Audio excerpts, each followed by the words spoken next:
วาระที่ 8 พิจารณาห้องการดัดแก้กฎระเบียบบริษัทฉบับปรับปรุงครั้งที่ 16 การปรับปรุงกฎระเบียบครั้งนี้แม่นอิงตามเบียกงานการปฏิรูปรัฐวิสาหกิจแขนงพลังงานและบ่อแฮประจำอยู่พฟลเพื่อเป็นการปรับปรุงให้สอดคล้องตามคำแนะนำว่าโดยการคุ้มครองบริหารสำหรับบริษัทจดทะเบียนในตลาดหลักทรัพย์และระเบียบกฎหมายของสปป.ลาวที่เกี่ยวข้องดังนั้นพฟลจึงได้ปรับปรุงกฎระเบียบของบริษัทเพื่อให้มีเนื้อในและหลักการครบถ้วนสมบูรณ์ยิ่งขึ้นซึ่งได้มีการปรับปรุงกฎระเบียบบริษัท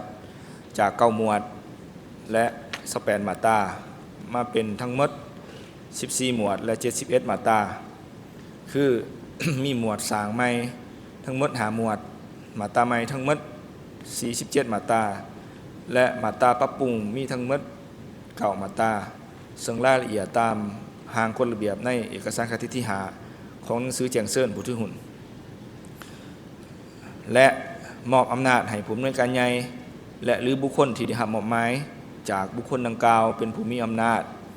ในการดัดแก้เนื้อในกฎระเบียบของบริษัทในแต่ละมาตราที่ได้มีการปรับปรุงและเพิ่มใหม่ทั้งหมดตามที่ได้รายงานข้างเทิงรวมทั้งมีอำนาจดัดแก้เนื้อในกฎระเบียบบริษัทตามที่เจ้าหน้าที่ทะเบียนวิสาหกิจและหรือเจ้าหน้าที่สำนักงานคณะกรรมการคุ้มครองตลาดหลักทรัพย์รวมทั้งตลาดหลักทรัพย์ลาวมีคำแนะนำและหรือคำสั่งให้ดัดแก้สภาบริหารได้พิจารณาอย่างละเอียดแล้วเห็นดีให้ผู้ถือหุ้นพิจารณาห้องเอา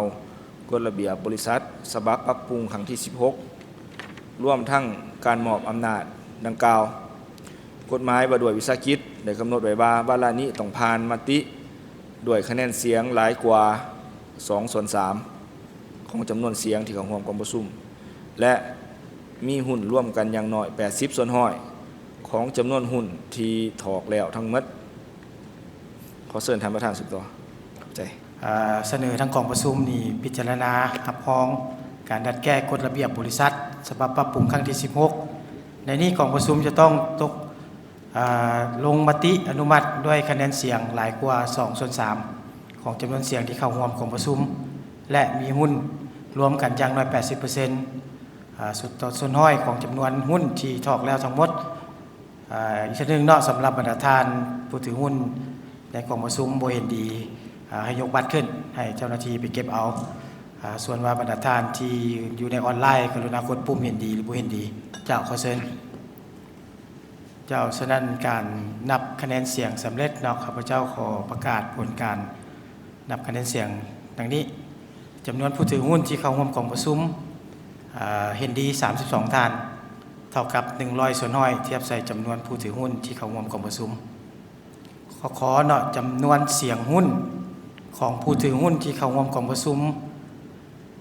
เห็นดีเท่ากับ100ส่วนน้อยเทียบใส่จำนวนหุ้นของผู้ถือหุ้นที่เข้าร่วมกองประชุมและเท่ากับ 87.863 ส่วนน้อยเทียบใส่จำนวนหุ้นที่ถอกแล้วทั้งหมดของบริษัทฉะนั้นตามระเบียบเนาะที่พวกเขาได้อธิบายในเบื้องต้นนะครับพระเจ้าขอสรุปว่ากองประชุมมีมติเอกภาพรับรองการดัดแก้กฎระเบียบบริษัทฉบับปรับปรุงครั้งที่ 16ด้วยคะแนนเสียงคือจำนวนผู้ถือหุ้นที่เข้าร่วมกองประชุมเห็นดีทั้งหมด32ท่านและมีหุ้นรวมเท่ากับ87.863 ส่วนน้อยของจำนวนหุ้นที่ถอกแล้วทั้งหมดของบริษัทฉะนั้นข้าพเจ้าขอแจ้งดังนี้สำหรับเอกสารที่ข้าพเจ้าได้อธิบายเมื่อกี้นี้ให้ทางของเลขาได้ปรับปรุงและส่งให้บรรดาผู้ถือหุ้นตามภายหลังจากของประชุมมาแล้วเนาะการปรับปรุงมีตารางต่างๆกันเจ้าเสนอท่านอธิการใหญ่เสนอวาระต่อไป